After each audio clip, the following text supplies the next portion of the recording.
असंतुष्ट असलेले लौकिक स्तरावरील लोक कधीकधी खऱ्या आचार्यांचा अनादर करतात, त्यांची निंदा करतात. तथापि वस्तुतः प्रामाणिक आचार्य भगवंतांशी अभिन्न असतात आणि अशा आचार्यांचा द्वेष करणे म्हणजे साक्षात भगवंतांचा द्वेष करण्यासारखे आहे. याचा परिणाम म्हणून मनुष्य दिव्य साक्षात्कारापासून वंचित होतो. मागे सांगितल्याप्रमाणे शिष्याने गुरूंना श्रीकृष्णांचा विस्तार म्हणून पाहावे, पण त्याचवेळी हे सदैव लक्षात ठेवावे की आध्यात्मिक गुरूंना भगवंतांच्या लीलांचे अनुकरण करण्याचा कदापि अधिकार नाही. मिथ्यावादी भोंदू गुरु स्वतःला प्रत्येक दृष्टीने श्रीकृष्णा समान समजतात. आपल्या शिष्याच्या भावना जिंकण्याचा हेतू त्यात असतो. पण असे निराकारवादी गुरु स्वशिष्याची केवळ दिशाभूलच करीत असतात, कारण परमेश्वराशी एकरूप होणे हे त्यांचे अंतिम लक्ष असते. अशी वर्तणूक भक्ती संप्रदायाच्या तत्त्वांच्या विरुद्ध आहे. अचिंत्य भेदाभेद तत्त्व हे वास्तविक वैदिक तत्त्वज्ञान आहे. हे तत्त्व प्रत्येक गोष्ट एक समवाय छेदे करून भगवंतांशी अभिन्न आणि भिन्नही असल्याचे प्रस्थापित करते. श्री रघुनाथदास गोस्वामींच्या मते हीच प्रामाणिक अध्यात्मगुरूची वास्तविक स्थिती आहे आणि शिष्यानेही गुरुदेवांचे भगवान श्रीकृष्णाशी घनिष्ठ नाते आहे हे जाणून सदैव त्यांचे चिंतन करावे. श्री जीव गोस्वामी आपल्या भक्तिसंदर्भ ग्रंथात स्पष्ट करतात की शुद्ध भक्ताच्या दृष्टीने आध्यात्मिक गुरु आणि शंकर म्हणजे महादेव हे दोघेही भगवंतांना अतिशय प्रिय आहेत, म्हणून ते या अर्थाने भगवंताशी अभिन्न आहेत. श्री रघुनाथदास गोस्वामी आणि श्री जीव गोस्वामी यांचे चरणानुगमन करीत श्री विश्वनाथ चक्रवर्ती ठाकूरांसारख्या नंतरच्या आचार्यांनी त्याच सत्याला अनुमोदन दिलेले आहे. आपल्या गुरुच्या प्रार्थनेत श्री विश्वनाथ चक्रवर्ती ठाकूर अशी पुष्टी करतात की गुरुदेवांना पूर्ण पुरुषोत्तम भगवंताशी अभिन्न म्हणून स्वीकारले जाण्याचे कारण म्हणजे ते भगवंताचे अतिप्रिय आणि अंतरंग स्वरूपाचे दास आहेत. म्हणून गौडीय वैष्णव आपल्या आध्यात्मिक गुरूंची भगवंताचे परमसेवक असल्याच्या भावनेतून उपासना करतात. प्राचीन भक्ती वाङ्मयातून आणि अलीकडच्या श्री नरोत्तमदास ठाकूर, श्री भक्तिविनोद ठाकूर आणि अन्य भक्तांच्या भजनातून आध्यात्मिक गुरूचे एकतर श्रीमती राधाराणीचे अंतरंग पार्षद किंवा श्री नित्यानंद प्रभूंचे प्रकाश अशा रूपाने सदैव वर्णन करण्यात आले आहे. ज्ञानतिमिरन्धस्य ज्ञानाञ्जनशलाकया चक्षुरुन्मिलितं येन तस्मै श्रीगुरवे नमः. श्रीचैतन्यमनोभीष्टं स्थापितं येन भूतले स्वयं रूप कदा मह्यं ददाति स्वपदान्तिकं. वन्देऽहं श्रीगुरोः श्रीयुतपदकमलं श्रीगुरून् वैष्णवांश्च. श्रीरूपं साग्रजातं सहगण रघुनाथान्वितं तं सजीवं साद्वैतं सावधूतं परिजनसहितं कृष्णचैतन्यदेवं. श्रीराधाकृष्णपादान् सहगणललिता श्रीविशाखान्वितांश्च. हे कृष्ण करुणा सिंधो दीनबंधो जगत्पते गोपेश गोपिकाकांत राधाकांत नमस्ते. तप्तकांचन गौरांगी राधे वृंदावनेश्वरी वृषभानुसुते देवी प्रणमामि हरिप्रिये. नमो महावदन्याय कृष्ण प्रेम प्रदायते कृष्णाय कृष्ण चैतन्य नाम्ने गौरतुषे नमः. वाञ्छाकल्पतरुभ्यश्च कृपा सिन्धुभ्येव च पतितानां पावनेभ्यो वैष्णवेभ्यो नमो नमः. नमो विष्णुपादाय कृष्णपृष्ठाय भूतले श्रीमते भक्तिवेदांत स्वामिनिति नामिने. नमस्ते सारस्वते देवे गौरवाणी प्रचारिणे निर्विशेष शून्यवादी पाश्चात्य देशतारिणे. जय श्री कृष्ण चैतन्य प्रभु नित्यानंद श्री अद्वैत गदाधर श्रीवासादि गौर भक्तवृंद. हरे कृष्णा कृष्णा कृष्णा हरे हरे हरे राम राम राम हरे हरे. हरे कृष्णा कृष्णा कृष्णा हरे हरे हरे राम राम राम हरे हरे. हरे कृष्णा कृष्णा कृष्णा हरे हरे हरे राम राम राम हरे हरे. हरे कृष्णा. सर्वांचं हार्दिक स्वागत आहे आजच्या संडे फीस्ट है ना किंवा रविवारी सत्संगामध्ये आपलं विशेष स्वागत आहे. एवढ्या सुंदर आणि मोठ्या प्रमाणात रथयात्रा साजरी केल्यानंतर आपण सर्वांचं इथं आलात, सर्वांचं स्वागत आहे. गुरु महाराज, श्रीकृपाद, गुरु परंपरा, चैतन्य महानित्यानंद प्रभू, जगन्नाथ बलदेव सुभद्रा महाराणी सर्व वैष्णवांचरणी प्रार्थना करतो की या श्लोकावर आपण काहीतरी बोलू. हा श्लोक निवडण्याचं कारण म्हणजे ह्या श्लोकामध्ये गुरूंचं महत्त्व सांगितलं आहे ना, गुरु महाराजांचं महत्त्व काय. आपण बघतो, मला हे असं का बोला वाटलं या विषयावर, कारण एवढ्या मोठ्या प्रमाणात आपण रथयात्रा साजरी केली है ना. आपलं काहीच ताकद नाही, शक्ती नाही आपली, फक्त गुरु महाराजांच्या कृपेनं आपण करू शकतो, प्रभुपादांच्या कृपेनं. गुरु कृपा ही केवलम है ना, एक वाक्य ना असं, गुरु कृपा ही केवलम. एखादा आंधळा पण पाहू शकतो आणि लंगडा पण पर्वत चालू शकतो, अशी कृपा असते गुरुची. तर गुरु महाराजांची विशेष कृपा असल्यामुळं आपण एवढा सुंदर प्रमाणात रथयात्रा साजरी करू शकलो. अर्थातच सर्व भक्तांचं विशेष योगदान आहे की जे कलेक्शनला जात होते, मान अपमान सहन करून, ऊन वारा पाऊस सहन करून, किंवा ज्या माताजींनी 56 भोग बनवला, किंवा ज्यांनी कुकीमध्ये मदत केली, जे रात्र जागले त्या भगवंताच्या खालचे ठोकळे बनवत असताना पहाटे 3 पर्यंत त्यांनी काम केलं त्या कार्पेंटरनी, किंवा रथ बनवत असताना नटरगोपाल, किंवा ते सोलापूर जाऊन भक्त आले होते, रात्रभर जागले, 3 वाजेपर्यंत जागले. हे आपल्याला पडद्यामागची हालचाल कळत नाही, आपल्याला फक्त पडदा दिसतो, भगवान दिसतो, पाठीमाग किती लोकांचे हात राबले असतात, किती लोकांचा आशीर्वाद त्याच्या पाठीमागे असतो हे आपल्याला लक्षात येत नाही. म्हणून आपलं कर्तव्य आहे त्यांच्याविषयी बोलणं. आणि खऱ्या अर्थानं भगवंताने हे सिद्धच केलं की भगवंत खरंच निघाले व्रजधामकडं है ना. ते जसं जगन्नाथपूरला आहे, भगवंत जगन्नाथ मंदिरातून जातात कुठं, गुंडीच्या मंदिर, आणि गुंडीच्या मंदिर काय आहे, वृंदावन आहे. भगवंताने खरंच वृंदावन निवडलं सोलापूरचं, कारण भगवंत इथून निघाले, काल धाराशिवला गेले आणि आज सोलापूरला गेले व्रजधाममध्ये. म्हणजे भगवंताने खऱ्या अर्थानं रथयात्रा मला वाटतं सफल केली. तरी भगवंताचं, जगन्नाथ भगवंताची विशेष लीला आहे की आपण काहीच नाही, त्यांच्या पुढे आपण काहीच नाही, आणि गुरु महाराजांची कृपा आणि वैष्णवांचे आशीर्वाद असल्याशिवाय आपण हे कार्य करू शकत नाही. या विशेष श्लोकामध्ये हा जो संवाद आहे, 11वा स्कंद म्हणजे खरं तर टॉप मोस्ट, म्हणजे आता 11-12 म्हणजे शेवट आहे. तर 10व्या स्कंदापर्यंत भगवंताचं वर्णन आहे कृष्णाचं, पण जे ज्ञान आहे, उद्धव गीता, हे जे भगवद्गीता आहे, जो दिग्मूढ झालेला हा होता अर्जुन, की त्याला काय करावं कळत नव्हतं, आता लढाई करू का नाही करू, हे करू का ते करू, त्याला स्थिर केलं भगवंतानी गीता सांगून. पण उद्धव म्हणजे एक हाय लेवलचं ते चर्चा आहे, ती उद्धवाची, ते भक्त, शुद्ध भक्ताचं चर्चा आहे. अर्जुन हा गोंधळलेला अवस्थेत होता, पण उद्धव तर त्याला कोडं पडतं, आता भगवंतांना मी काय करू, भगवंता समान, भगवंतासारखेच कपडे घालायचे, भगवंतासारखंच राहायचं. जेव्हा उद्धव गेले तेव्हा गोपीना कळत नाही कोण आहे, एवढं त्यांचं सामरस्य होतं भगवंतासोबत. आणि अशा उद्धवाचं प्रश्न उत्तर भगवंत सोडवतात, आणि त्या उद्धवाला उपदेश करताना भगवंत म्हणतात की हे जे आचार्य आहेत किंवा गुरुजन आहेत त्यांना तू माझ्या समान समज. हा जो संदेश आहे तो फक्त उद्धवासाठी नाही, आपल्यासाठी पण आहे, की माझ्या समान समज आणि त्यांचा कोणत्याही प्रकारे अपमान करू नकोस. तसेच ते कोण आहेत, सर्व देवतांचे प्रतिनिधी आहेत. गुरु म्हणजे एक व्यक्ती नसते, गुरु म्हणजे खूप मोठं प्रतिनिधी आहेत सगळ्या देवी देवतांचे आपल्यासाठी. आणि म्हणूनच त्यांना सामान्य समजायला नाही पाहिजे, त्यांचा द्वेष देखील नाही करायला पाहिजे. कारण आता महाराजांची व्यासपूजा येते, आता येत्या 25 तारखेला, तो पण एक औचित्य आहे. तर आपण आपल्या आयुष्यामध्ये कोणतरी पहिली गुरु आपली आई वडील असतात घरातले है ना. सुरुवातीला आपल्याला दिशा देणारे, चांगलं सांगणारे, हे करू नको बाळा, ते करू नको बाळा. आपली आई आपल्याला चालवायला शिकवते, गर्भात 9 महिने वाढवते, नंतर त्याला लिहायला वाचायला प्रोत्साहन देते, त्याला खाऊ पिऊ घालते, त्याचं पालन पोषण करते. आणि ते वडील असतात की जे कष्ट करून आपल्याला मोठे करतात, 15-16 वर्षापर्यंत, 20 वर्षापर्यंत आपण योग्य बनवतात आपल्या शिक्षणाद्वारे. प्रसंगी ते उपाशी राहत असतील पण मुलं ते उपास ठेवत नाहीत. हे आपल्या आईवडिलांचे, ते एक आपल्या संस्कृत, आपल्या सनातन धर्मानुसार त्यांना पण गुरु मानलेलं आहे, पहिले आपले आद्य गुरु, आपले आई आणि वडील घरातून, की त्यांच्याद्वारे ते लक्षात येतं की मुलगा बनलाय कसा पुढे, तर संस्कार काय घरातले. कुणी म्हणतात एखादी मुलीचं लग्न झालं तिथं त्या घरात गेले म्हणतात काय तुझ्या आईवडिला संस्कार बरोबर नाही तुझ्यावर, किंवा एखादा मुलगा जर वाईट वागत तर त्याला कोणी म्हणतं, त्याच्या आईवडिला नाव ठेवतात लोक. तसं आद्य गुरु पहिलं आपल्या घरातून संस्कार देणारे आपले आईवडील असतात. त्यानंतर शाळेतले शिक्षक, आचार्य, त्यांना पण आचार्य म्हणलं गेलं आहे. पण ते भौतिक ज्ञानापुरतं, किंवा काही काही शिक्षक आध्यात्मिक पण असतात, ते त्यांना विद्यार्थ्यांना सखोल गायडन्स करतात किंवा त्याला योग्य मार्गावर पण ठेवतात.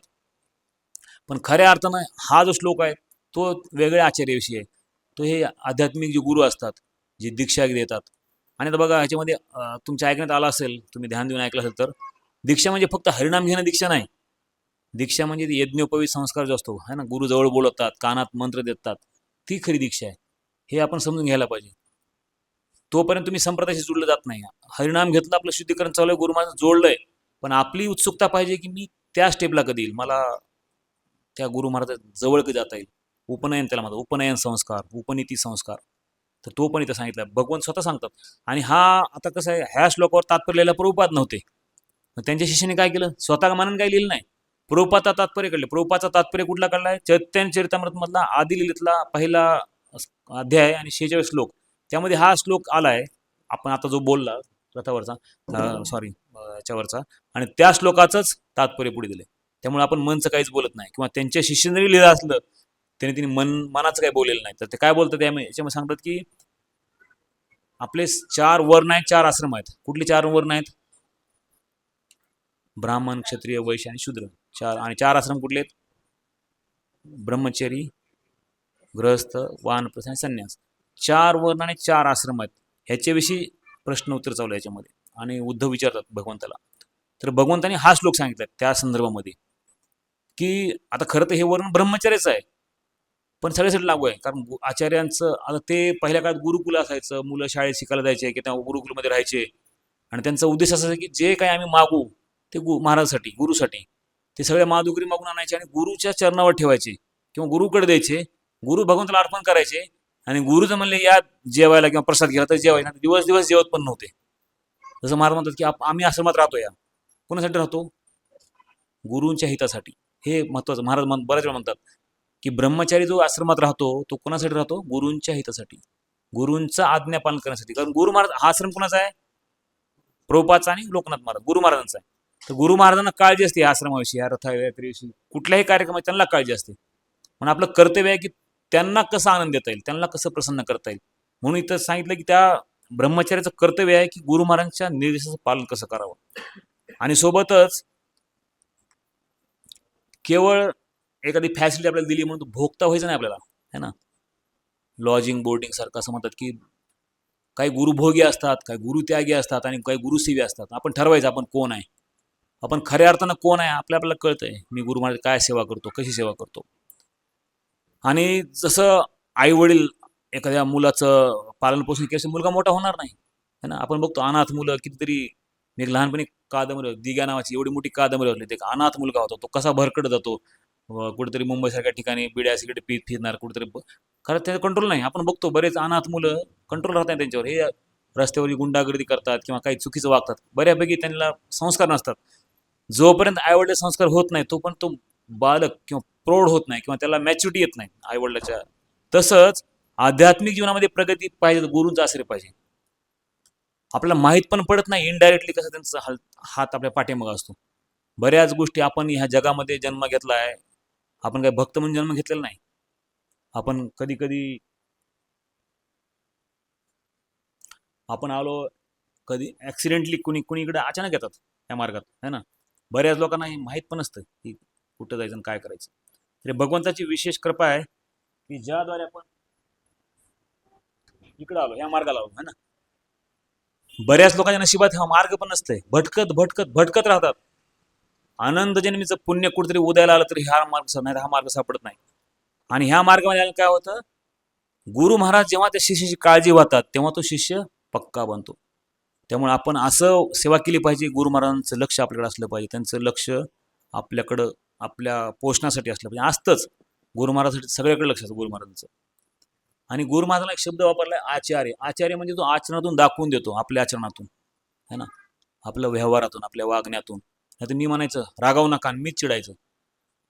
एखाद्या शिक्षक म्हणायचं सिगरेट पिऊ नका, शिक्षकच सिगरेट मुलाला म्हणतो जा सिगरेट घेऊन ये. आचार्य म्हणजे तो जो वागतो आणि त्याच्या वागणीतून दाखवून देतो. जोपर्यंत आपण स्वतः त्या गोष्टीचं पालन करत नाही, आपण लोकांना सांगण्याचा आपला अधिकार नाही. जोपर्यंत आपण 16 माळ जप करत नाही, लोकांना म्हणू शकत नाही 16 माळ जप करा. जोपर्यंत आपण ग्रंथ वाचत नाही तोपर्यंत आपण लोकांना वाचा म्हणत नाही. जोपर्यंत आपण स्वतः त्याचा व्यवहार आचरण आणत नाही तोपर्यंत आपल्याला अधिकार नाही. ह्यालाच म्हणलेलं आहे प्राध्यापक. कुठले प्राध्यापक, आध्यात्मिक विज्ञान. हे सायन्स आहे, हे एक मोठं सायन्स आहे. हे मोठमोठे IIT इंजिनियर्स, मोठमोठे डॉक्टर्स फुल टाइम का उगच होत नाहीत, त्याच्या वरचं ज्ञान आहे, उच्च ज्ञान आहे. आध्यात्मिक ज्ञान हे सर्वश्रेष्ठ ज्ञान, पराविद्या आहे, सगळ्यात श्रेष्ठ विद्या आहे. ही छोटी मोठी विद्या नाही, आध्यात्मिक विद्या खूप मोठी विद्या आहे. आणि मनुसंहितेमध्ये पण सांगितलं की आध्यात्मिक गुरु जे असतात प्रामाणिक, ते शिष्याचा भार वाहतात. आपल्याला माहीत पण पडत नाही की आपल्या जीवनात पुढे काय काय होणार होतं, काय वाढून ठेवलं होतं आणि ते गुरु महाराज कसं आपल्या जीवनातून काढून टाकलं आपल्याला कळत पण नाही. मोठा ऍक्सिडेंट होणार असते आपला, पण गुरु महाराज कृपेनं थोडक्यात आपण वाचतो. थोडक्यात आपल्याला त्यांचे उपकार कळत पण नाहीत कसे होतात. आपला अनंत जन्म आपण घेणार असतो, पण ह्या जन्मा जर गुरु महाराजांच्या साधनेमध्ये आपण लागलो, त्यांच्या सेवेमध्ये लागलो, तर आपलं अनंत जन्मीचं पाप कटू शकतं आणि ह्या जन्मात आपण भगवत धामात जाऊ शकतो गुरु महाराजांच्या केवळ कृपेनं. त्यामुळं कर्तव्य आपलं काय आहे की गुरु महाराजांचा जे आपल्याला स्वीकार केला आहे, आपला सर्व भार ते घेतात. आणि शेवटी काय होतं, हे एक फॅशन नाही त्याला दीक्षा घेतली मी 16 माळ मिरवली. तुमचा काही संपर्क असला पाहिजे गुरु महाराजांशी, आणि संपर्क करण्याचं एक साधन असतं. दरवर्षी त्यांची व्यासपूजा असते. मग तुम्ही लेखी त्यांना लिहून पाठवा, ईमेल नसला येत तर प्रत्यक्ष चिठ्ठी लिहून पाठवा. पण त्यांची वेगळ्या प्रकारे कोणी तनानं मनानं धनानं सेवा करतात. बऱ्याच मी बघतो, बऱ्याच माताजी कुकिंग करून महाराजांना त्याविषयी काहीतरी खाऊ घालतात, खाण्याचा प्रयत्न करतात. कोणी कपडे घेऊन देतं, कोणी काहीतरी. आता महाराजांना मोठा प्रोजेक्ट चालू आहे भूवैकुंठ, कोणी म्हणतं नाही मी त्याविषयी महाराजांना काहीतरी सेवा करणार. तर अशा प्रकारे ज्यांनी आपल्याला हा मार्ग दाखवला त्यांची सेवा करणं हे शिष्याचं कर्तव्य आहे. आणि खऱ्या अर्थानं द्विज म्हणजे डबल जन्म. जसं पक्षी आहे, एकदा अंड्यामध्ये जर जन्म असतो, पण अंड फोडणे दुसरा जन्म होतो, त्याला द्विज म्हणतात. तसं आपण पण इस्कॉनमध्ये सुरुवातीला आपण हरिनाम दीक्षा घेतली, गुरु महाराजांनी जवळ केलं, जप केला 16 माळा, हरे कृष्ण यज्ञामध्ये बसलो कर. पण त्याच्या पुढची ते म्हणतात ब्राह्मण दीक्षा किंवा यज्ञोपवीत संस्कार, तो महत्वाचा आहे. त्यामुळे त्याला इथं काय म्हणतात उपनीती संस्कार किंवा उपनयन संस्कार. ह्याच्यामध्ये गुरुशी कनेक्शन होतं, जवळचं सान्निध्यात येतो. जोपर्यंत त्याला गुरुजवळ आणलं जात नाही तोपर्यंत त्याला यज्ञोपवीत भेटत नाही, किंवा त्याला शूद्र म्हणून ओळख असते म्हणून त्याच्यात, तोपर्यंत तो ब्राह्मण होत नाही, तोपर्यंत तो इकडे येत नाही. इथं प्रभुपादांनी किंवा त्यांच्या तात्पर्य सांगितलं की ब्राह्मण, क्षत्रिय आणि वैश्य ह्यांच्या गळ्यामध्ये हे यज्ञोपवीत असतं. समजायचं की त्याची दीक्षा झाली. पण प्रभुपाद पुढे पण सांगतात ह्याचा अर्थ असा नाही की शूद्राला नाही, तो पण योग्य असेल तर गुरु महाराज त्याला पण देऊ शकतात. इथं भांडण्याचं मूळ काय कारण नाही. पण कोण क्षत्रिय कोण वैश्य काय माहिती, कौरव शूद्र संभवा हा भागवत दिले 5000 वर्षापूर्वी. ती संकल्पना आधीचीच आहे. हे आत्ता वाढलं, हे सगळं जात धर्म भेद पंथ, आधी एवढं नव्हतं. आणि गुरु महाराज काय करतात, खऱ्या अर्थानं एखादा जो ब्राह्मण दीक्षित होतो किंवा यज्ञोपवीत स्वीकार करतो, तेव्हा त्याला खऱ्या अर्थानं शिक्षण तिथं सुरू होतं खऱ्या अर्थानं. म्हणून आपल्या काळात गुरुकुल असायचं.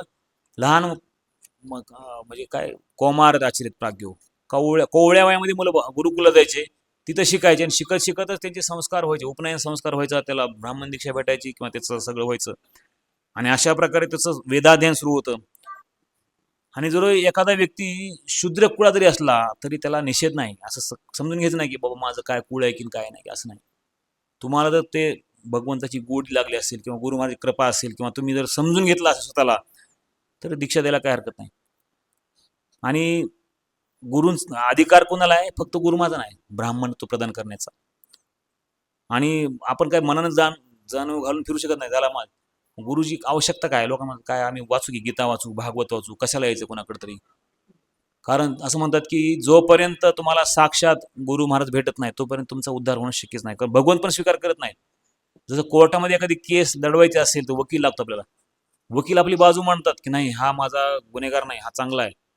तसं गुरु महाराज भगवंताला सांगतात की हा माझा शिष्य आहे, भगवंताला स्वीकार करायचे. थोडक्यात जोपर्यंत आपण गुरु महाराज शरणामध्ये येत नाही तोपर्यंत भगवंत आपल्याला स्वीकार करत नाहीत. आणि इथं प्रभुपाद तात्पर्य वेगळे, ह्याचा गैरफायदा काही लोक घेऊ शकतात. हां बरोबर आहे, माझ्याकडे शरणाशी तुम्हाला भगवंत भेटत नाही, काही लोक भोंदुगिरी करतात, त्या शिष्यांचं शोषण करतात, ते पण प्रभुपाद सांगतात. म्हणून अशा हे जे लोक आहेत शोषण करणारे, त्यांच्यापासून पण दूर राहायला आपण शिकलं पाहिजे. आणि भगवंताचं जी दया आहे, करुणा आहे, ती कुठं प्रकट झालेली आहे, गुरु महाराज. भगवंताची जी दया आहे ती कुठं आहे, गुरुच्या साक्षात गुरुच्या रूपात आहे. जोपर्यंत आपण गुरु महाराज समजून घेत नाही गुरु महाराज कोण आहेत, तर गुरु महाराज कोण असतात, साक्षात भगवंताची दया म्हणजे मर्सी आहे ना, कृपा. असं म्हणतात की आपण जर एखाद्या आईला बघितलं, विशेष करून बंगालमध्ये, एवढं आईचं आणि मुलाचं प्रेम असतं तिकडं, आईचं प्रेम एवढं असतं भयानक. आपल्याकडच्या म्हणतात हजार माता तिकडे एका, कारण चैतन्य जीवनात आपण बघितलं असेल ना, शेची माता किती विलाप करायची, किती त्यांचं प्रेम होतं एकमेकाविषयी. तर आईचं प्रेम म्हणजे भगवंताला प्रेम द्यायचं भगवंताने आई निर्माण केली म्हणतात, पण दया देण्यासाठी भगवंताने कोण निर्माण केले, गुरु महाराज पाठवले. कृपेशिवाय आपली योग्यता नसताना सुद्धा ते स्वीकार करतात, हे महत्वाचं गुण आहे. आणि जे आचार्य असतात किंवा गुरु महाराज असतात ते त्यांचं वैयक्तिक काहीच नसतं त्यांचं. ते कोणासाठी कार्य करतात? भगवंत 24 तास 24/7 त्यांचं फक्त गुरु महाराजांचं किंवा भगवंताची सेवा त्यांच्या मुखात असते. त्यांच्या मुखात बाकीचं इतर काही नसतं. त्यांच्याकडे दुसरा कुठला व्यवसाय नसतो. त्यांचा एकच व्यवसाय भगवंताचं गुणगान करणं किंवा सेवा करणं. आणि असे जे आचार्य आहेत त्यांचा आपण आश्रय ग्रहण केला पाहिजे. आणि जर कोणी डुप्लिकेट साधू असेल तर त्याला अपराधी समजावं, त्याच्याशी दूर जायची गरज नाही, त्याला अपात्र समजतात. आणि प्रामाणिक आचार्य काय करतात? अखंडपणे सेवा करतात. त्यांच्यामध्ये खंड नसतो, आज उद्या तर परवा तिकडं असं नाही त्यांचं. आणि भगवंताचं प्रत्यक्ष रूप असणारे गुरु असतात. आणि दुसरं, गुरूंचं प्रकाश दोन रूपात होतं, एक तर साक्षात भगवंत रूप म्हणून किंवा नित्यानंद प्रभूचे पार्षद म्हणून. तुम्हाला माहिती आहे नित्यानंद प्रभू आहे ना अलीकडचे, ते साक्षात बलराम आहेत. आणि नित्यानंद प्रभूची कृपा झाल्याशिवाय चैतन्य महाप्रभू कळत नाहीत, आणि गुरु महाराज कृपा असल्याशिवाय भगवंत पण कळत नाहीत. तर या ठिकाणी जोपर्यंत आपण नित्यानंद प्रभूची कृपा प्राप्त करत नाही तोपर्यंत भगवंत कळत नाही. तसंच जोपर्यंत गुरु महाराज आपल्यावर प्रसन्न होणार, यस्य प्रसादात भगवत प्रसादो यस्य अप्रसादान न गती कुतोपी. गुरु महाराज प्रसन्न तर भगवंत प्रसन्न, गुरु महाराज अप्रसन्न तर भगवंत अप्रसन्न. भगवंत म्हणत नाही तू इकडे माझ्याकडे येऊ नको, तू आधी तुझ्या गुरुचं बघ आणि पुन्हा ये माझ्याकडं. अशा प्रकारे त्यांची जी ओळख जी आहे गुरु महाराजांची, त्याला आचार्य देव म्हटलं येतं. आणि काही लोक जे असतात, काही ईर्ष्यळ स्वभाव असतो, काही लालसी असतात, तर गुरुमध्ये पण दोष बघतात. स्वतः ते शिष्य नसतील बघत किंवा बाहेरचे काही लोक, इतर लोक पण बघतात की त्यांचा आदर करत नाही, सन्मान करत, निंदा करतात. आणि अशा लोकांना साक्षात्कार कदापिही भेटणं शक्य नाही, प्रभुपाद सांगतात. मी आधी तात्पर्य वाचून काढतो, नंतर आपण बोलू. आणि इथं सांगितलं की विशेष करून शिष्यानं गुरुना काय म्हणून ओळखलं पाहिजे? भगवंताचा विस्तार, श्रीकृष्णाचा विस्तार आहेत, किंवा सेवक भगवान, सेव्य भगवान. सेवा करून घेणारे भगवान जगन्नाथ आहेत, पण सेवक भगवान, जे भगवंताची सेवा करणारे जे सेवक आहेत त्यांचे, ते पण आपल्यासाठी भगवंतच आहेत, पण ते सेवक भगवंत आहेत. ते कोण असतात? गुरु महाराज असतात. आणि असे जे गुरु असतात ते जर भगवंताच्या लीलेचं अनुकरण करत असतील, अनुसरण नाही, अनुसरण पण नाही, अनुकरण करत असतील, तर ते भोंदू. आता एखादा गुरु, मी पण कृष्ण आहे, मी पण रासलीला करतो, जा जेलमध्ये, आपण बघतो ना, आपल्या समोर उदाहरण आहेत तसे. त्यामुळं अनुकरण करणारा तो गुरु नाही किंवा ते आचार्य नाहीत. असे भोंदू गुरु आहेत, भरपूर आहेत आपल्या ठिकाणी, आपल्या जगात आपण बघतो. कोण जेलमध्ये आहे, कोण मार खात आहे, कोण कुठं आहे, कोण कुठं आहे. आणि आपल्या संस्थेचं नाव आहे आंतरराष्ट्रीय कृष्ण भावना संघ आहे. पण काय गुरु असे असतात की ते गोड बोलून त्या शिष्याला आपल्या कंट्रोलमध्ये घेणार, त्याचं लक्ष्मी घेणार, त्याला पाय पडायला लावणार, भगवंत लांबच राहिले त्याचीच सेवा करून घेणार. पण खरे गुरु स्वतःची सेवा करून घेत नाही. खरे गुरु काय म्हणतात? धन द्या तुमचं, कोणासाठी? आम्हाला भगवंत मंदिर बांधायचं. त्यांना काही रोल्स रॉयस गाडी किंवा मोठा बंगला स्वतःसाठी नाही पाहिजे. त्यांना काय पाहिजे? बघा इस्कॉनमध्ये कुठल्या तरी महाराजांचा कुठं बंगला आहे का वेगळा काही, किंवा कुठं आश्रम मोठा नाही वेगळं काय असं नाही. जे गेस्ट हाऊस आहे ते रूम त्यांचे असते, आणि त्यांनी जेवढं काही लक्ष्मी गोळा केली कोणासाठी? भगवंतासाठी. भगवंताचं मंदिर बांधायचं, आम्हाला भगवंताचा आश्रम करायचा आहे. तर त्यामुळे ते जे असतात स्वतःचं पोट भरू जे असतात ते आचार्य होऊ शकत नाहीत. आणि अशा भोंदू लोकांना आपण नादाला लागू नये असं पण प्रभुपाद सांगतात. आणि अशा ह्यांचा उद्देश काय असतंय की ते पुढचा शिष्य दारू पितोच ना, पे बाबा, फक्त मला लक्ष्मी द्या ना तुझी, तुला काय करायचं कर तिकडं, मला विसरू नको तू, माझी सेवा विसरू नको तू. म्हणजे त्याच्याशी देणं घेणं नाही, त्याचं आध्यात्मिक गुणाशी देणं घेणं नाही. त्याचं ठीक आहे भौतिक उन्नती होत असेल, काय सांगता येत नाही कोणाच्या कृपेनं, पण आध्यात्मिक उन्नतीचं काय देणं घेणं त्या ठिकाणी, ते भोंदूगिरी तिथं, असं प्रभुपाद सांगतात. आणि हे विशेष करून एक मायावादी किंवा जे ज्यांचं भगवंताशी एकरूप होण्याचं लक्षण आहे त्यांच्यासाठी विशेष करून हे उदाहरण आहे. आणि याच्यामध्ये आजच्या श्लोकामध्ये तात्पर्य देताना एक अचिंत्य भेदाभेद तत्व सांगितलंय. कोणाला माहिती आहे का आपल्यापैकी? अचिंत्य भेद आणि अभेद है ना. सूर्याचं किरण आणि सूर्यामध्ये फरक आहे का? हा, नाही. सूर्याचं किरण आपण सहन करू शकतो, पण आपण सूर्याजवळ जाऊ शकत नाही आपण. पण तीच ताकद त्या किरणामध्ये आहे. किंवा समुद्राचं पाणी, पूर्ण समुद्र खारा आहे, एक थेंब पण खाराच आहे. अचिंत्य भेद, त्याच्यामध्ये भेद नाही, समान आहे पण भेद पण आहे. कुठला? एकाच थेंबामध्ये आपण आंघोळ करू शकत नाही किंवा बुडकी मारू शकत नाही, है ना, पोहू शकत नाही, पण समुद्रात पोहू शकतो. तसं समुद्राचं खारं पाणी एक थेंबर असलं किंवा समुद्र सारखाच आहे गुणानं, क्वालिटी सेम आहे, क्वांटिटी डिफरंट, है ना. अचिंत्य भेदाभेद तत्व असं हे इथं सांगतात. हे तत्वज्ञान आहे खरं तर, वास्तविक आहे.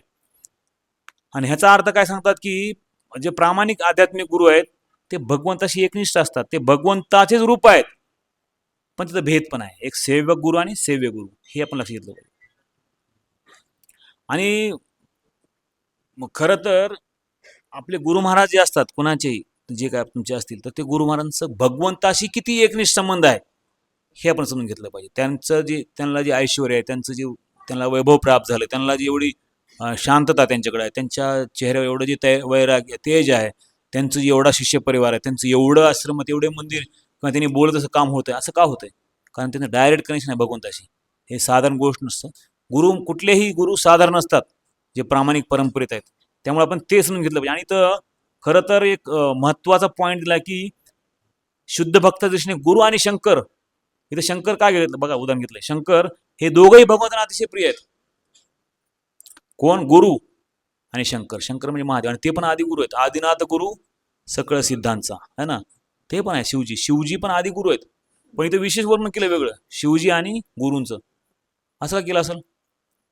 कारण तुम्ही जर बघितलं, वृंदावनला एक मंदिर आहे, आशिषेश्वर महादेव. आशेश्वर महादेव कधी. आशेश्वर महादेव म्हणजे जेव्हा कृष्ण जन्म झाले, भगवंत आले गोकुळामध्ये, तेव्हा शिवजींना दर्शन घ्यायचं होतं. कोणाचं? कृष्णाचं. आणि शिवजीचं अंगावर भस्म बिस्म सगळं, जटाबिटा, नाग, सगळं कपाल हातामध्ये घेऊन आले, भिक्षाम देही करत. आणि त्याच्या सगळ्या घटना घडल्या. पुतना, ही शक्टासूर, सगळ्या घटना घडल्या होत्या. त्यामुळे सगळे घाबरून होते, पुतनाचं कंसाचं कोणतरी येतंय म्हणून. आणि जेव्हा शिवजीचं रूप बघितला, योगी रूप, तेव्हा सगळे घाबरले.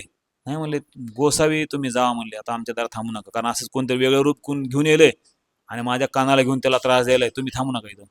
नाही ते म्हणजे मला फक्त एकदा बघू द्या कृष्णाला. नाही म्हणले, असे डुप्लिकेट भरपूर आले, आमच्या कृष्णा त्रास दिला, आम्ही काय देणार नाही. तुम्ही काय सोनं नाणं काय मागायचं मागा म्हणले, पण नाही. शिवजी पण थांबून थांबून दारापुढे नाराज होऊन गेले आणि एका झाडाखाली जाऊन बसले. आणि कृष्णाकडे मध्ये रोडायला सुरू केलं मोठमोठ्याने. कृष्ण झोपले, तोपर्यंत झोपले होते, पण जेव्हा शिवजी नाराज होऊन निघून गेले, मोठमोठे रडायला सुरू केलं कृष्णाने. आणि नंदबाबाला आवाज आला मोठा, अरे म्हणजे कृष्ण का रडतं, कृष्ण का रडतं, आले काय झालं काय झालं.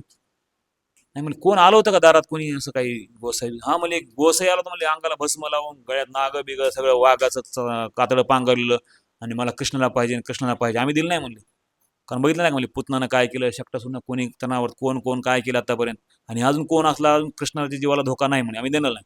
नाही तुम्ही ओळखलं नाही म्हणे, चला म्हणले कुठे आहे त्यांनी बघा. मग ते तिथून अजून अजून पण ठिकाण आहे ते आशेश्वर महादेव, तुम्ही बघितलं असेल तर नंदगावपासून तिकडं, तिथं साक्षात शिवजी म्हणजे त्यांचं रूप अजून पण आहे.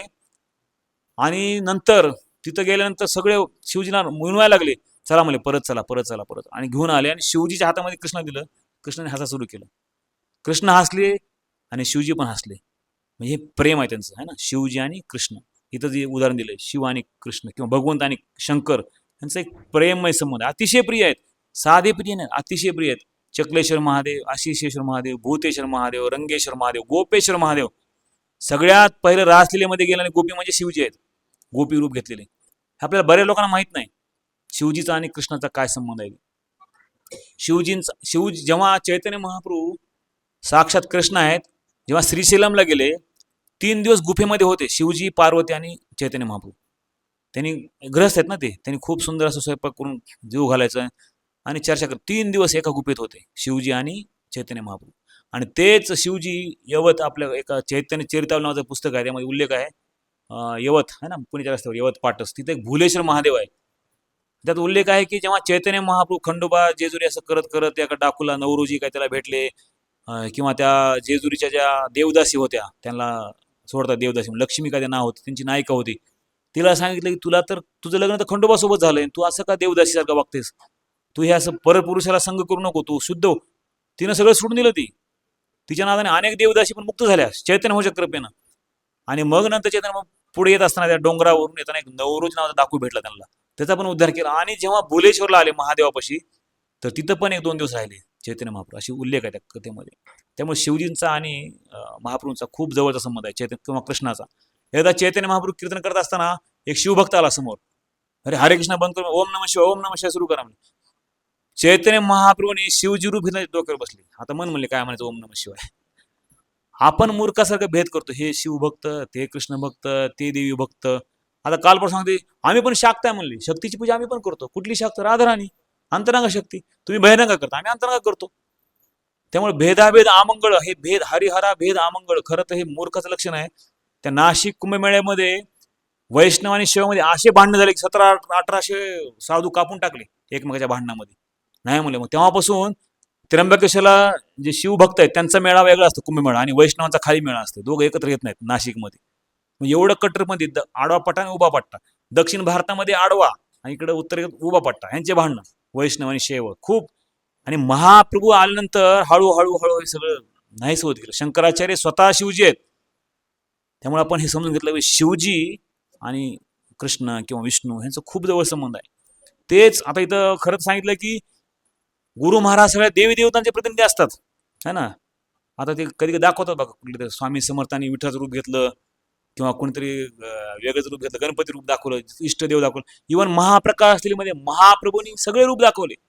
मीच वराह अवतार आहे, मीच नरसिंह अवतार आहे, मीच सगळं मीच आहे. तर तसं गुरु महाराज पण त्या त्या देवतांची प्रतिनिधी, वेगवेगळे देवतांची प्रतिनिधी असतात. ते काय त्यांच्याकडे त्यांच्यापासून देवता वेगळे नसतात, कारण त्यांच्या चरणामध्ये सगळ्या तीर्थाने आश्रय घेतले असतात त्यांच्या गुरु महाराजांच्या. आणि म्हणून इथं सांगितलं की आध्यात्मिक गुरु आणि शंकर हे दोघं भगवंतांना अतिशय प्रिय आहेत. आध्यात्मिक गुरु का प्रिय असतील भगवंताला? कारण भगवंताचं मिशन आहे बॅक टू गॉड हेड, सगळ्या जीवात्म्याला परत बोलायचं. कोण पूर्ण करतंय? आध्यात्मिक गुरु. दीक्षा देऊन, त्यांना प्रवचन करून, त्यांना शिक्षा देऊन, त्यांना उपदेश देऊन. त्यामुळे भगवंताला ते प्रिय आहेत. आणि शंकर पण आदि गुरु असल्यामुळे अजून प्रिय आहेत. शंकर तर अजून किती वर्णन करत त्यांचं हे यामुळे तर हे एका अर्थानं बघितलं तर आध्यात्मिक गुरु किंवा शिवजी सुद्धा अभिन्न पण म्हटलं इथे ह्या श्लोकामध्ये, भगवंतापेक्षा वेगळे नाहीत ते लोक. आणि म्हणून अनेक अनेक जे आचार्य आहेत आपल्या परंपरेतले, रघुनाथदास गोस्वामी, जीव गोस्वामी, विश्वनाथ ठाकूर, ह्यांनी पण ह्याला अनुमोदन दिलंय.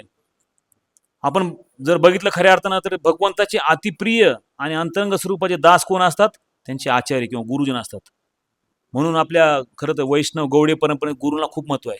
तुम्ही बघा, गुरु प्राप्त करण्यासाठी नरोत्तम ठाकूरनं किती तपस्या केली. एक तर शिष्य कोणी स्वीकार करत नाही, नको म्हणतात बरेच गुरु. हे सोपं काम नाही. आता बघा, महाराजांची दीक्षा प्रोग्राम आहे पंढरपूरला, एक ॲट ए टाइम 650-700 लोकांना दीक्षा द्यायची एका जागेवर बसून.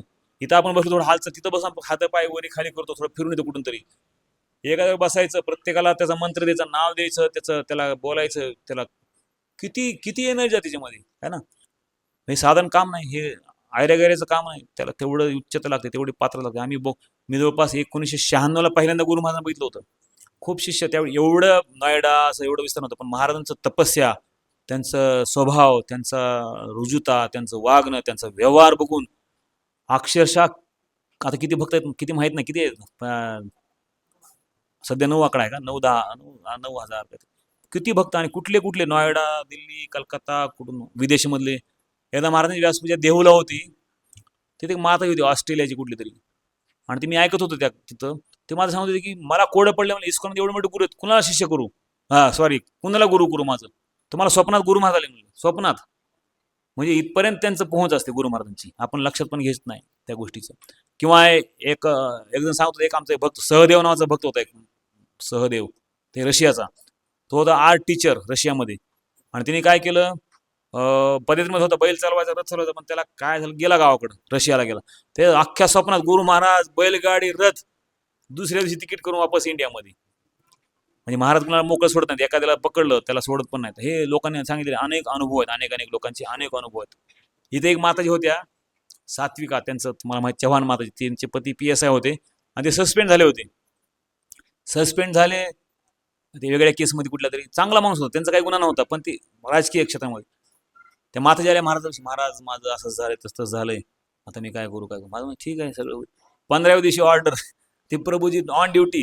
माताजी म्हणजे मला दीक्षा महाराज म्हणून घ्यायची. हे चमत्कार असं वेगळी गोष्ट आहे, पण खऱ्या अर्थानं बघितलं तर गुरु महाराजांचे कुठलेही गुरु हे कृपाळू असतात आपल्या शिष्यावर, आपल्या भक्तावर. आणि वैभव असं कुणाला प्राप्त होत नाही. त्यांच्याकडे तेवढं वैराग्य असतं, तेवढं त्याग असतं, तेवढं सहनशीलता असते. जे वेगवेगळ्या ठिकाणी गुरूंचं वर्ण आहे ते परफेक्ट जेव्हा लागू पडतं तेव्हाच, असं हे शक्यच नाही, कुणालाही शक्य नाही. त्यामुळे ते गुरु महाराजांचं जे इथं वर्णन केलंय ते कोण असतात, भगवंताचे अंतरंग पार्षद असतात, अंतरंग दास असतात. आता आमच्याच आपण रथयात्रेचा आम्ही महाराजांना या या या या विनंती, महाराज म्हणजे हा होईल तुमचं, आता मी तर येणार, मी नोएडात चाललो, असं तसं, हे येतील ते येतील. एकदा भेटलं, हा तुमची कुठपर्यंत आली तयारी, असं नसतंय.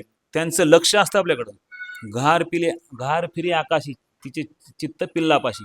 गुरुमाज कुठेही असले, नोएडा, दिल्ली, कलकत्ता, त्यांचं लक्ष असतं, लातूरला काय चाललंय, पंढरपूरला काय चाललंय, इकडं काय चाललंय, तिकडं काय चाललंय. त्यामुळे आपण स्वतःचं पण रिलेशन आपण निर्माण करू शकतो गुरु महाराजांशी. आपण भेटलं पाहिजे, बोललं पाहिजे, त्यांच्या अंतरंग सेवा केल्या पाहिजे, त्यांच्या प्रिय विषय काय आहे तसं केलं पाहिजे.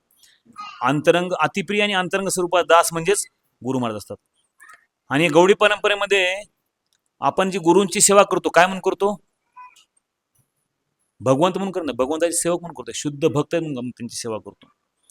आणि हे जे अनेक अनेक पद आहेत किंवा ह्याच्यामध्ये त्याच्यामध्ये दोनच त्यांचे रूप दिलेत. एक तर काय असलं पाहिजे, ते राधाराणीचे पार्षद आहेत किंवा नित्यानंद प्रभूचे प्रकाश आहेत.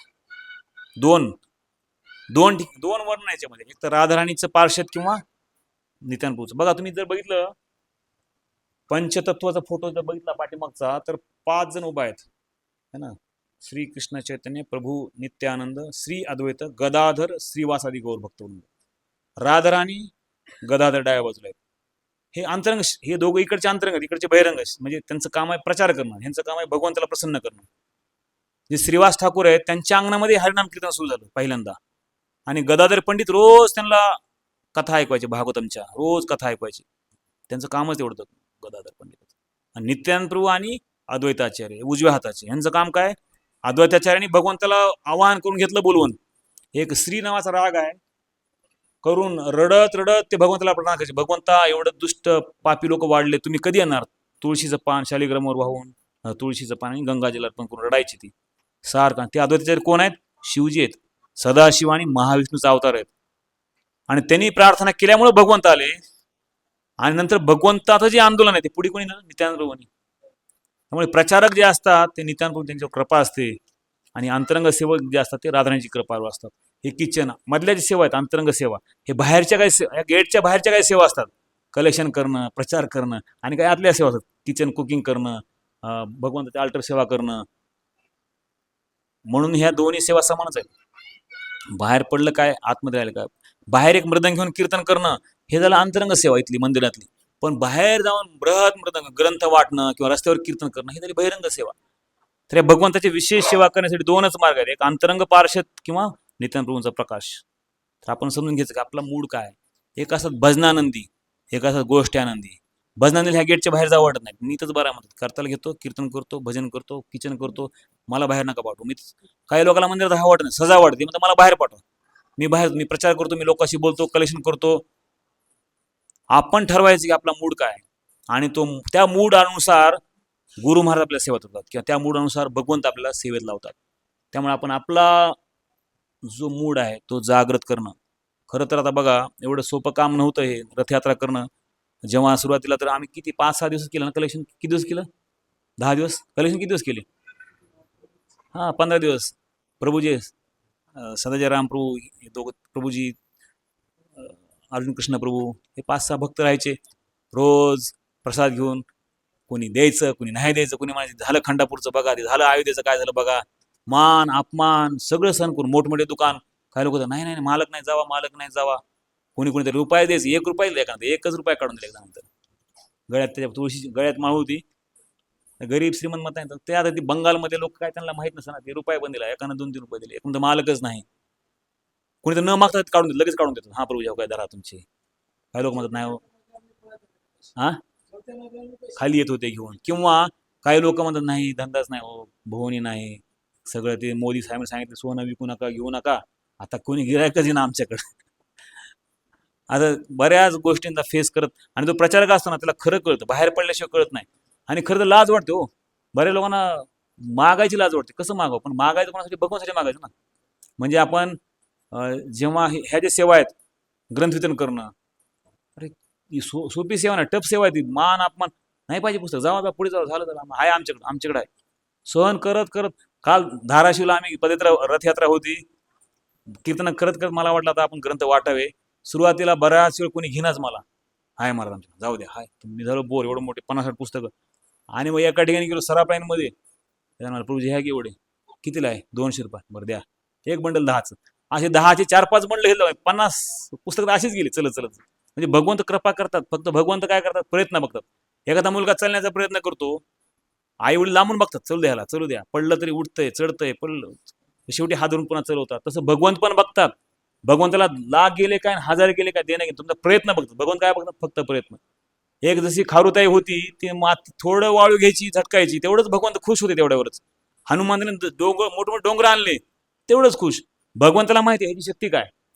त्यामुळे तुम्ही जेवढ्याने काय कलेक्शन केलं असेल है ना, तुम्हाला असं वाटलं असेल की कसं जावं यांच्याकडे, कसं मागावं. आपलीच लोक आहेत ती मागायला, आपल्या सवय नसते मागायची. पण असं सांगितलं की ज्ञान दान मागावं, कुणाला मागावं, क्षत्रियाला मागावं, वैश्याला, व्यापाऱ्यांना मागावं. आणि दान मागणं ह्याचा अधिकार ज्याच्याकडे सत्वगुण आहे त्याला अधिकार आहे. तर आपण लादायचं नाही त्यासाठी. आणि काय हो, हे इस्कॉन मध्ये गेलं की घ्या पावती, करा कलेक्शन. आता आली जन्माष्टमी, आता लगेच संपलं की आता किती सप्टेंबरला घ्या पावती बुक. अजून काय इथं इस्कॉन मध्ये आलं की पहिल्या रविवारी कोण नाही, कालच्या रविवारी भरपूर आले होते. अरे काय आलं गेलं द्या पावती बुक. पण ही सेवा आमची नाही. कोणाची सेवा ही भगवंताची सेवा आहे, गुरु महाराजांची सेवा आहे. सेंटर कोणाचं, गुरु महाराजांचं आहे. त्यामुळे आपण स्वतःकडे घ्यायचं नाही. ही व्यक्ती कोण नाही, आम्ही कोण नाही, आम्ही एक सिस्टीमचा पार्ट आहे. पण हे भगवंताचं काम आहे, जगन्नाथाचं काम आहे. जगन्नाथ स्वतः बाहेर गेली फिरायला. बघा आता सोलापूर, धाराशिव फिरून या ना भगवंत. आता आपण तर कशाला बसायचं, मग आपण पण यायचं फिरून थोडं थोडं. तर भगवंताची विशेष कृपा आहे आपल्या सर्वावर की एवढं सुंदर असं योगदान सर्वांनी दिलं. आणि खरंच न भूतो न वाटलं. सुरुवात बघा, मंदिरात किती फक्त 5 फक्त, बाहेर किती आहेत ही 5 TMC, 5-7, 10-12 लोक. आणि कृष्णामधून पण तसंच म्हणले, आमच्याकडे पण तसंच आहे म्हणले, तुम्ही 5 आम्ही 5-10. पण कुठून लोक येतात, कुठले येतात, कोण येतात काहीच माहित नाही. काल प्रभू सांगत होते की जगन्नाथपुरीमध्ये पहाटे 4 ते 11 आपल्या सगळ्यांना दर्शन सगळ्यासाठी. पण 11 ते 4 एक दर्शन असतात पहाटे रात्रीचं. ते कोणासाठी असतं माहिती आहे का, देवी देवतासाठी. त्यांनी सांगितलं 50 ते 60 वर्षापूर्वी एक धिप्पाड माणूस आला, एक पुजारी पांड्या होता. 11 वाजता मंदिर बंद करून निघून जात. मग ते त्यांचं पण एक दिवस त्याला थोडा लेट झाला. तेवढ्यात एक जण आला, मिशा उंचा पुरा असं चालत, आणि दर्शन अरे दर्शन नाही झालं म्हणजे, दर्शन बंद झालं. नाही नाही सर म्हणलं, तुला माहिती तुम्ही कोण आहे. म्हणजे मी रावणाचा भाऊ आहे, बिभीषण. चिरंजीव आहे ना, माहिती आहे तुम्हाला, बिभीषण चिरंजीव आहे. समुद्र मार्ग येतात ते, श्रीलंकेतल्या समुद्र उडी मारायची, इकडे बाहेर निघायचं कुठं जगन्नाथपूरला.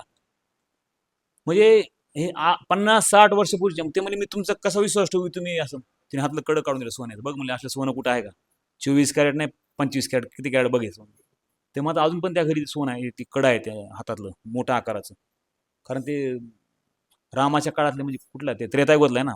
मग आपलं तिप्पट हाईट असणार त्यांची. आपण 5 फुटाचे ते 15 फूट. आपलं मनगड एवढं काय, किती किती तिप्पट. हा, मन त्यांनी सांगितलं गाडीच्या आता. म्हणजे एवढं सत्य आहे. अजून पण जगन्नाथाच्या लीला अजून पण चालू असतात, वेगवेगळ्या लीला. आता काल धाराशिव मध्ये ओमकार प्रभू सांगत होते की रथ एका ठिकाणी अशा ठिकाणी थांबला की जिथं जुनं सेंटर होतं तिथल्या इस्कॉनचं, अर्धा तास बघून हल्लीच नाही जागेहून. त्या काय ते निमित्त झाड अडवलं काय ते करून. जेव्हा नरसिंह आरती म्हणली तेव्हा भगवंताचं हल्ले. म्हणजे भगवंताला पण माहित आहे इथं मी होतो काही दिवस. म्हणजे हे साधारण गोष्ट नाही. त्या जगन्नाथचा रथ गेला का नाही आतमध्ये, आज गेला का. हा बघा, 4था दिवस आहे ना आज. 3रा दिवस, 16, 17, 18, 19, 4था दिवस आहे की आज. भगवंत पण 4 दिवस, पहिल्या दिवशी निघा हल्लेच नाहीत म्हणतात जागेवरची. हे भगवंताचे अनेक लीला आहेत. आणि आपण त्या भगवंताची सेवा करतो. कलियुगाचं धाम आहे. सतयुगात लोक ध्यान करायचे हजारो वर्ष, लाखो वर्ष, 1 लाख वर्ष आयुष्य होतं. हिमालयात जायचे, बद्रीनाथला जायचे, ध्यान करायचे, तिथं भगवंताची प्राप्ती करून घ्यायची. हे झालं सतयुग.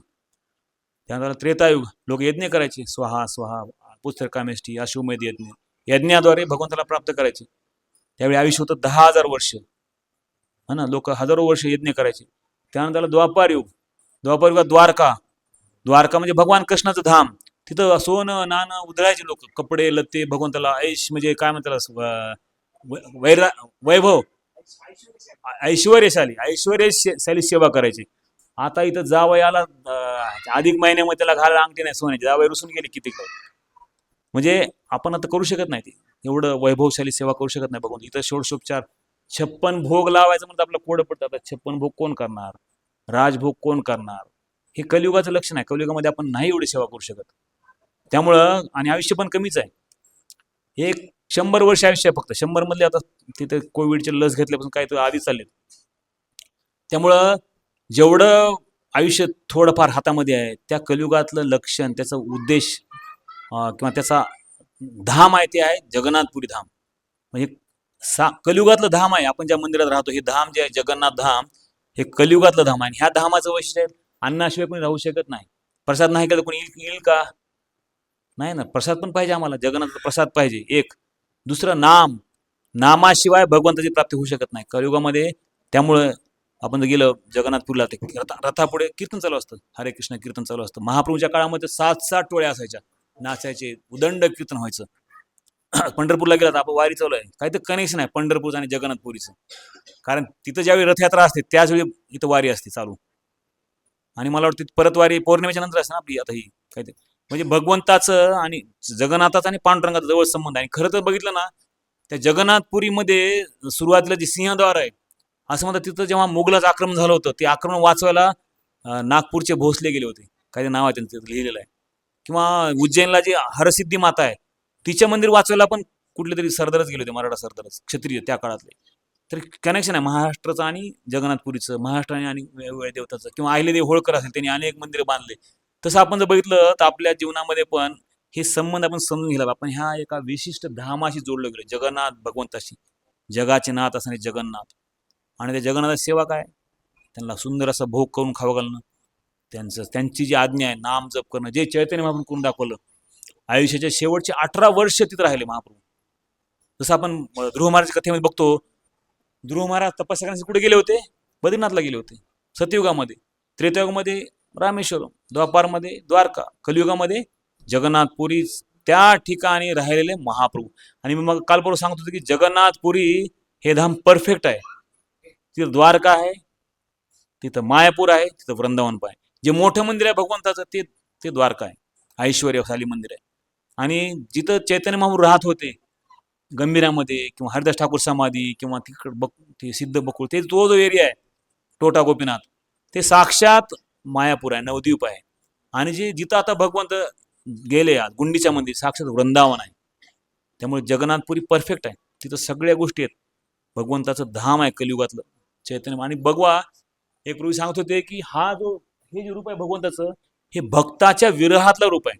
एवढे मोठे रूप, कारण भगवंताने जेव्हा कथा ऐकल्या की हे व्रजवासी माझ्यासाठी एवढे रडतात, त्यांच्या डोळ्यात एवढं पाणी वाहतं, त्याच्या नद्या नाल्या बनतात, तर ते बघून भगवंत असे आकर्षित, त्यांचे हात पाय सगळे आतमध्ये गेले, ते डोळे मोठे मोठे झाले.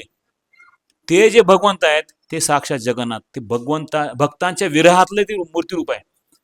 आणि चैतन्य महाप्रभू ते भगवंताच्या विरहातलं रूप आहे.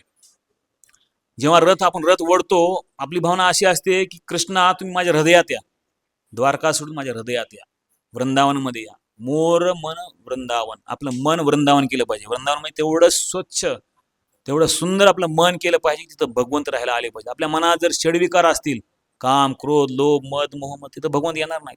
त्यामुळे त्याचं शुद्धीकरण आवश्यक आहे. आणि ते शुद्धीकरण फक्त एका मार्गाने होणार, हरे कृष्णा कृष्णा कृष्णा हरे हरे, हरे राम राम राम हरे. आता आम्ही 5,000 माणसं जीव घातले काय, 50,000 लोकांना रथ ओढला काय, हे सगळं बाह्य झालं. पण अंतरंग काय, श्रमैव हि केवलम. जर त्यापैकी 1-2 लोकांचा माळा सुरू केला, त्यापैकी 1-2 लोकांनी गीता वाचली, त्यापैकी लोक हे सगळं कशासाठी आहे. घरी खायला मिळत नाही तुम्हाला, मिळतं ना, आम्हाला पण मिळतं, सगळ्यांना सगळ्या गोष्टी मिळतात. पण आपण का येतो मंदिरात, का यायचं, रथयात्रेमध्ये का भाग घ्यायचा, उत्सवात का भाग घ्यायचा, काहीतरी शिकायचं इथून. आपला घडा पालताना ठेवायचा, सवासा करायचा, त्यामध्ये काहीतरी बसलं पाहिजे, त्या घड्याचे छिद्र बुजवले पाहिजेत. छिद्र म्हणजे आपलं काम क्रोध लोभ मोह मत्सर, जे द्वेषवृत्ती, सगळं टाळून द्यायचंय, हळूहळू शुद्ध व्हायचंय. एका दिवसात होणारी गोष्ट नाही, ह्याला दिवस लागणार आहेत, ह्याला काळ लागणार आहे. पण किती काळ, असं म्हणतात की 30-30 वर्ष पण आपण त्याच अवस्थेत आहे. असं का होतंय, कारण आम्ही अजून त्याला गंभीरपणे स्वीकार केला नाही त्या गोष्टीला. तर सर्वांनी, आता बघा लोकांना वाटतं काय इस्कॉन 16 माळ जप कर म्हणतात, 4 नियम पाळा हे सांगतात, हेच तर खरं आहे. ह्याच्याशिवाय पुढे जाऊ शकत नाही आपण. आणि आपला आपण करा उद्धार, ह्याच्यामध्ये स्वतःचा उद्धार आधी करायचा, पण लोकांचा उद्धार करायचा. त्यामुळे हे जपमाळ घेणं हातामध्ये, गीता वाचणं, हे काय फॅशन नाही, हे काळाची गरज आहे. कलियुगाचा धर्मच आहे ते, दुसरा कुठला धर्म नाही कलियुगामध्ये. दुसरं काहीच गरज नाही तुम्हाला करायची, कुठला यज्ञ करायची गरज नाही, कुठं ध्यान करत बसायची गरज नाही, कुठं सोनं नाणं घेऊन यायची गरज नाही. जपमाळ घ्यायची, हेच खरं धन आहे आपलं. हरे कृष्णा कृष्णा कृष्णा हरे हरे, हरे राम राम राम हरे. तुम्ही एक दिवशी पहाटे येऊन बघा इथं 4 वाजता, 4-4:30ला काय वातावरण असतं इथलं, एकदम शांत वातावरण, भगवंताची आरती होत असते, मंगल आरती. ज्यांनी मंगल आरती अटेंड केली म्हणतात त्याचं मंगल झालं जीवनाचं. मंगल आरती होते 4:30 ते 5 पर्यंत. त्यानंतर नरसिंह आरती असते. आपल्या जीवनाचं सगळं विघ्न नाहीच हो. कोणाला वाटतं आपल्या आयुष्यात विघ्न राहावं, दुःख राहावं, आपलं कोणतं नाव ठेवावं, आपलं वाईट व्हावं, कोणाला वाटतं का असं? नाही, चांगलंच वाटतं ना. मग ते चांगलं कसं होणार, मंगल जीवनाचं कसं होणार, घरी बसून होणार नाही, झोपून होणार नाही. घरी बसा, ऑनलाईन मोबाईलवर रोज असते, 4:30ला पण आरती असते, वृंदावनची असते, मायापूरची असते, कुठल्याही ऑनलाईन लावून बसू शकता. भले अंगण नका करू, उठून बसा, ती मोबाईल लावून बसा. 4:30 नंतर इथं नरसिंह आरती जी असते, नरसिंह आरती आपल्या जीवनातलं पूर्ण विघ्न, डर, भीती है ना, आपल्या मनातली पूर्ण भीती काढून टाकते नरसिंह भगवंताची कृपा. त्यामुळे हे प्रोपाने हे मग मला नाही आध्यात्मिक विज्ञान आहे हे. उगं वाटलं कोणाला तरी म्हणून 4:30ला मंगळ आरती करायची, उगं वाटलं नरसिंह, असं नाही केलं. ती आपल्या जीवनातली भीती नाहीशी झाली पाहिजे, आपल्या जीवनातलं दोष नाहीसा झाला पाहिजे. हे नरसिंह आरतीचं वैशिष्ट्य आहे की ज्या प्रल्हाद महाराजाला एवढा त्रास झाला, दिला पण झाला नाही, तीच अवस्था आपली पण आहे. आपल्याला पण कोणते नाव ठेवतंय, काय लावला देवादेवाच्या नादाला, काय कामधंदा सोडून, शिक्षण सोडून काय चाललंय तुमचं, काय घराकडे लक्ष नाही तुमचं, सगळं बोलणारे लोक आहेत. पण त्यामध्ये वाचणारे फक्त नरसिंह भगवंत आहेत. कुठला सामाजिक त्रास असेल, मानसिक, आर्थिक, कुठला ना कुठला त्रासमध्ये आपण अडकलेलो आहे, त्यामध्ये फक्त नरसिंह भगवंत आपल्याला बाहेर काढू शकतात. त्यामुळे नरसिंह आरती महत्वाची आहे. त्यानंतर तुलसी आरती, कारण तुलसीच्या कृपेशिवाय भक्ती मिळत नाही आपल्याला, तुलसी महाराजांची सेवा केल्याशिवाय. यानी कानीच पापानी ब्रह्महत्यादिकानीच तानी तानी प्रणशंती प्रदर्शना पदे पदे. असं कोण आहे तर मी पाप केलं नाही म्हणणार, सांगा बरं, हात वरून सांगा, मी पाप केलेलं नाही कुठलंच. आपण पापीच आहे. पाप केलं म्हणून आपण ह्या मनुष्य जन्माला, ह्या जन्मात आलो इथं, पाप पुण्य बरोबर झालं म्हणून तर आलो इथं, नाही आपण राहिलोच ना भगवत आम्हाला.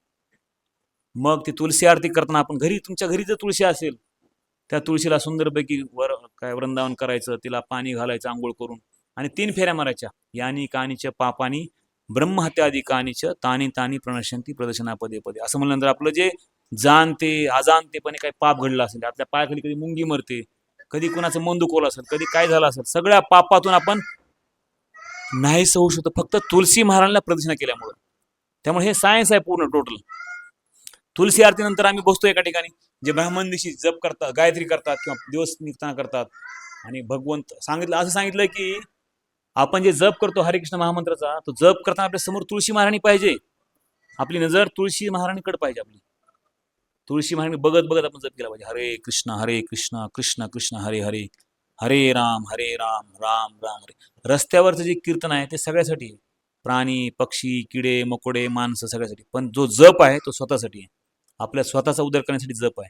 हा जो हरे कृष्ण महामंत्र आहे तो ध्यानपूर्वक तोंडाने बोलायचा, कानाने ऐकायचा आहे, तर आपलं हृदय शुद्ध होईल.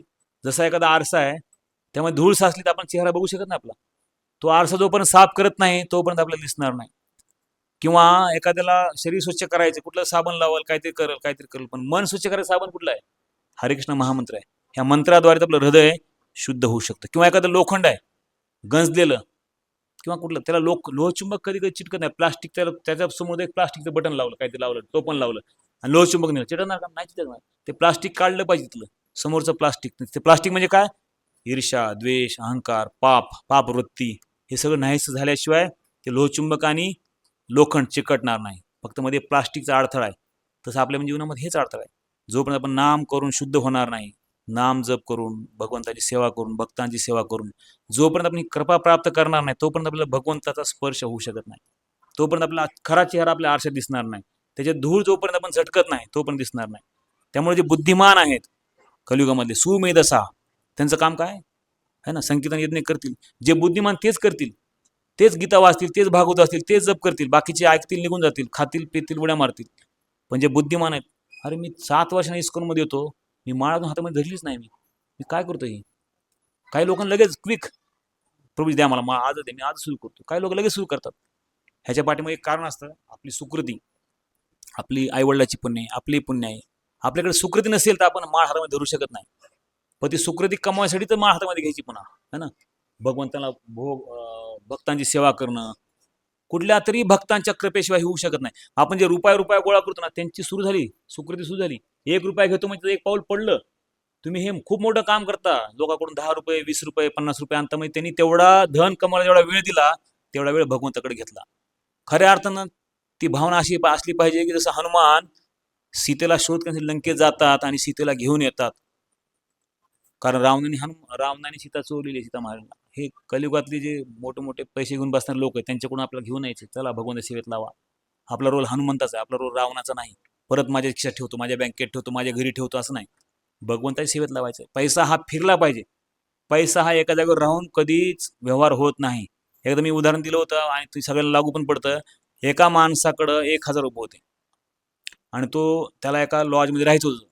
तो लॉजवर गेला, तर लॉजच्या मालकाला म्हणला की मला तुमची रूम बघू द्या आणि पास पडले तर घेतो. ते म्हणले डिपॉझिट 1000 रुपये द्या आधी. दिलं 1000 रुपये. त्यांनी रूम बघितली, म्हणले आता मी काय राहत नाही, मी थोडं फिरून येतो, तर वाटलं तर घेतो, नाही तर नाही, हे 1000 रुपये राहू तुमच्याकडं. तो बाहेर गेला. त्या हॉटेलवाल्याकडे एक दूधवाला आला आणि तो म्हणला मालक ते 1000 रुपये माझी बाकी द्या. त्या लॉजवाल्याने त्याला 1000 रुपये दिले हॉटेलवाल्याने. त्या तो 1000 रुपये घेऊन गेला. रस्त्याने जात असताना एक पेंडवाला होता, पेंड भुसा विकणारा. तो मला आहे दूधवाला इकडे इकडे, म्हणजे माझे 1000 रुपये द्या उद्या. त्याने दिले 1000 रुपये त्याला. आणि ते पेंड भुसावाल्यात एक नातेवाईक एक दिवशी त्या हॉटेलवरून राहिला होता, त्याचे 1000 रुपये बाकी होती. तो 1000 रुपये घेऊन त्या मालकाकडे गेला, म्हणला तुमचे 1000 रुपये घ्या. झालं व्यवहार पूर्ण. नंतर तो मूळ ज्याने 1000 रुपये डिपॉझिट केला तो पण फिरून आला, नाही मला माझं काम झालंय, मला काय राहायचं नाही, माझी परत द्या 1000 रुपये. 1000 रुपये कुठे गेले ते फिरून आले, तिथंच आले, त्याच मालकाकडे आले, पण त्यानं 4 व्यवहार मिटवले. त्यामुळे मोदींनी केलं नोटबंदी मधल्या काळामध्ये, पैसा घरी ठेवू नका, बाहेर काढा. तसं लोकांच्या खिशातला पैसा कुठे आणा, इकडे सेवेला लावा, लोकांना प्रसाद खाऊ द्या, ग्रंथ घेऊ द्या, बघू द्या, भगवंताचं दर्शन करू द्या. त्यामुळे आपलं काम काय आहे, हनुमंताचं काम आपलं की जायचं सीता महाराज, काय म्हणतात, सीता शुद्धीकरण म्हणतात ना, सीता शुद्धी. सीता महारीला भगवंताकडे रामाकडे घेऊन यायचं, लक्ष्मीला नारायणाकडे घेऊन यायचं, लक्ष्मीला रावणाकडे ठेवायचं नाही आपल्याला, है ना. भगवंताच्या सेवेत ती लक्ष्मी लागली पाहिजे. आपण असं म्हणू शकत नाही की ते रावण आहेत म्हणून, बिचारे ते पण कष्टानं कमवतात, आपण तसं म्हणू शकत नाही. पण जी लक्ष्मी आहे ती भगवंताच्या सेवेत लावायची, ये ना के न प्रकारे ना, कारण पैशाशिवाय तर कुठला व्यवहार हलणार नाही, चालणार नाही. त्यामुळे आता रथयात्रा झाली, आता लगेच जन्माष्टमी येईल. काय प्रभूजी तुम्ही आता तर झालं की लगेच जाऊन घ्या पावती फिरा, असं नाही. आपल्या परीने जेवढं होईल तेवढं भगवंताची सेवा करण्यात तत्पर राहावा. पण हे झालं बाह्य, हे बाह्य अंग. पण अंतरंग काय की तुम्ही, आमचा उद्देश काय की तुम्ही जय जगन्नाथ बलदेव सुभद्रा महाराणी की, इथं असणाऱ्या प्रत्येकाच्या हातामध्ये जपमाळ असली पाहिजे, है ना. हर घर तिरंगा, तसं हर घर काय म्हणतात गौरांगा, हे म्हणतात ना, हर घर गौरांगा. आता खरं तर बोलण्यासारखं भरपूर आहे. भूक आता लागतंय का, एक 5 मिनिटं बोलू आपण. खरं तर खऱ्या अर्थानं आता इस्कॉनमध्ये आहे ना, कोणी तुम्हाला मोकळं सोडत नाही, काय ना काय चालू असतं, ऍक्टिव्हिटी असतात. आता गीता मॅरेथॉन संपलं की आता लगे भद्रा मॅरेथॉन, म्हणजे प्रत्येकाच्या घरात भागवतम द्या. तुम्ही घेतलं होतं गेले होते दोघी मिळून, बरं कोणाकोणाकडे भागवतम 1 2 3 4. मी आता काही म्हणणार नाही घ्या ठेवा, काही म्हणणार नाही, कारण पुन्हा उद्या तुम्ही कुणी येणार नाही इकडं. आता आम्ही बंद केलं तसं बोलणं, आम्ही ते काही मागणार नाही तुम्हाला, तुम्हाला जे पटेल तसं करा, सांगणं काम आमचं आहे.